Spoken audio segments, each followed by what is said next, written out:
why do they actually didn't ask, they said why and how they felt about data scientists earning more money than software engineers. Hello everyone, welcome back to my YouTube channel. It's Philasande.M.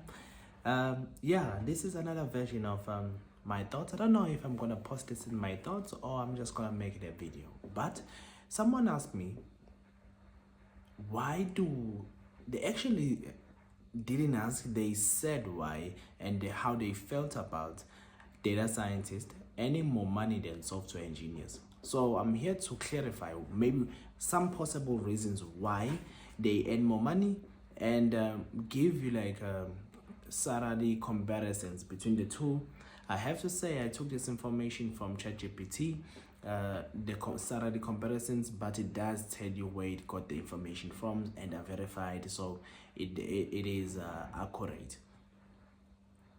And to the question, if someone ever asked the question, yes, data scientists do earn more money on average compared to software engineers. So with the research that I did, it shows that, or it states that the reason why data scientists earn more money than software engineers, it depends on an industry, I have to say this, but it's because of data scientists impact revenue directly and they impact business directly, whereas software engineers affect business or impact business indirectly.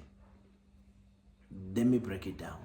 So as a data scientist, there are different forms of data scientists. Let me just say you work in credit or you work in fraud, because of the fields I'm familiar with, or you work wherever you work, but you affect revenue directly. So the company values you more because of that. You bring in revenue directly. If I am to make a solution to, if I am to make a solution that will bring that will decrease the amount of fraud that is being done within the organization, then the business would value that because of that. But as software engineer, you have to look at the levels that are in software engineering. A software engineer or a developer, to my understanding, I could be incorrect, but I did do some extensive research on this. You could correct me in the comment section if you feel as such.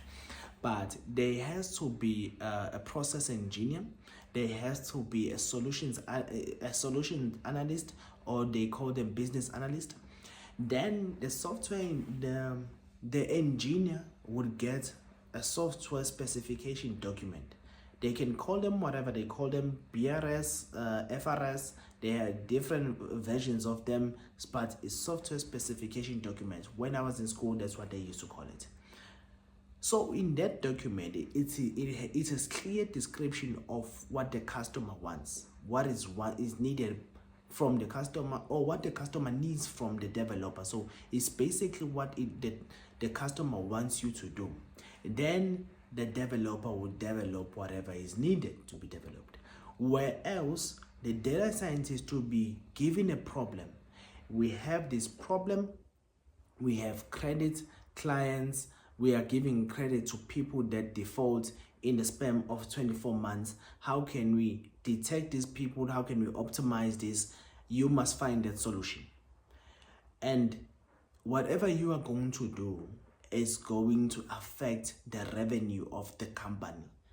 So that on its own, making that example. And yes, you do apply for, you do have certain stages of them, of operation, of course, within the data science team, but usually the data science team comes up with innovations, where else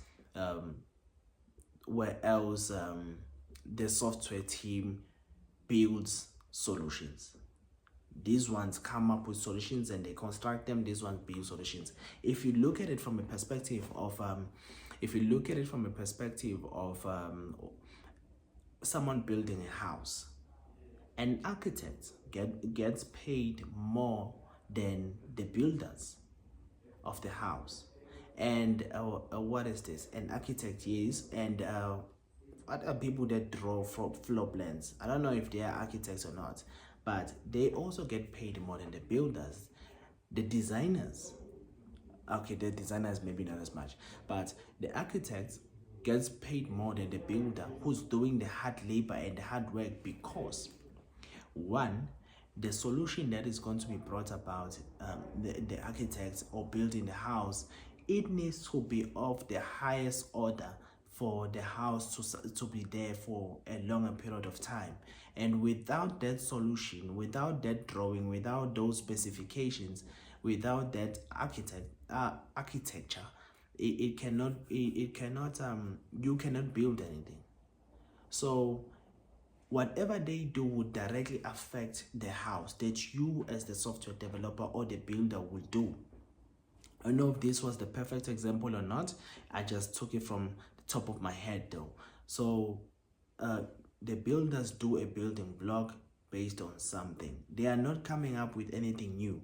Yes, you can add a feature here and there to optimize your code or to do something in a faster way, but usually data scientists, they have to come up with something new. They have to manage portfolios and manage money and manage the business money and direct where the business to some extent is going to go in the next 5 years.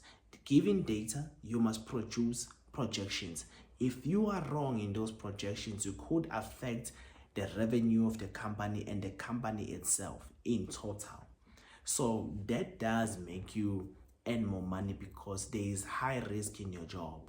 Where else, when a software engineer makes a problem in the code, it could be a ticket could be logged and it could be solved. Yes, some things cost money when you make an example. Like I once had a story where someone made a mistake in their code and it was duplicating payments of people in that site. People logged payments and it will take people's payments twice, of which was an issue and it affected business, but that could be reversed. Whereas if I make a model that is going to give people credit with a high default rate, it's affecting business at a much broader scale.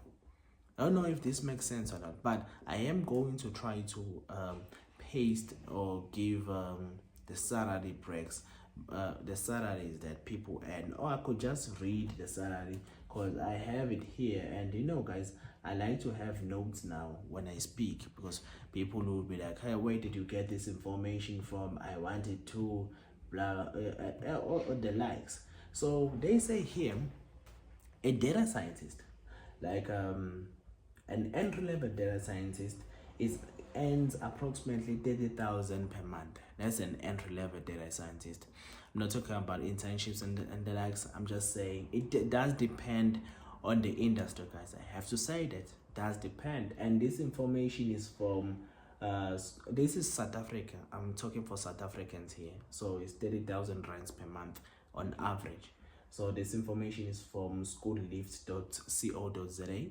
That, and a mid-senior, of which is 2 years to, or mid-level, of which is 2 years to 4 years, that one ends around 35,000, reflecting a 31.1 increase from entry-level position. That information we got from Offer Freeze and the developer marketplace. So that's mid-level. Then there is mid-level again, of which is 4 to 6 years, and that's approximately 41,000. Let me just say 41,000, and that's off freeze again. And the senior data scientist, they say, ends roughly 67,000. That one has 6 years of experience, and another one that has expert level, of which is 10 plus years, is approximately 87,000, and that is on average. That does depend on the industry. I have to say it does depend on the industry, but this is the information that I got when I was doing my research. So for what else, let us look for software engineers. Then how much do they earn? Software engineers, when we're looking at software engineers, what they do. So an entry level from 0 to 2 years, they say they earn 24,000 per month on average. Okay, and that information is from melsoftsacademy.com, and a mid-level, of which is 2 to 4 years, they earn 35,000. So you can already see the difference between a software engineer and a software dev, depending on the industry, of course. That must be also based, it's very important for you to note. And in South Africa, and also the location that you are in, it does matter. They do consider that when you go into negotiations and they give you a contract, they do consider that. And while else, mid-level, 4 years to 6 years, they say you earn 45,000. So, and 6 years to 10 years, they say 60,000 per month. So there's 6 to 10 years, and there's 10 years of which is an expert, you earn 75,000. So all of this information is you can also get it online and do your own comparison. But from where I got the information, that is how things are, and this is how much people make. And I really hope this information is going to be helpful in digesting it. Maybe because the world is moving to a certain world that requires data and requires AI tools to be implemented. So if you're a software dev and you are doing maybe they still need these developers, they still do, guys, but for you to be in the in between of data and software development, I could maybe suggest you looking at one, AI development, because AI development is also coding, but you're an AI developer, of which is going to be very relevant in the near future and is now. And you can also look at cloud platforms, because those are also relevant things to have. Look at DevOps. You are a dev, but you are also in DevOps, because operations is very important. Like, you have to understand the cloud, you have to understand operations, all the models, all the codes that are made, they have to be somewhere, and they have to work well with business, and they have to work well with legacy systems. Because you do know, if you have ever been in the industry, there are a big company, legacy systems are always there, and they have mad technical debt. So yeah, that's the information. So I really hope this information was useful to you guys. And for consultations, do hit me up on Instagram or check me on my email, sandemkhwanazi at gmail.com. But yeah, for consultations, and if you want to ask something, then you can find me there. Philasande.M, signing out.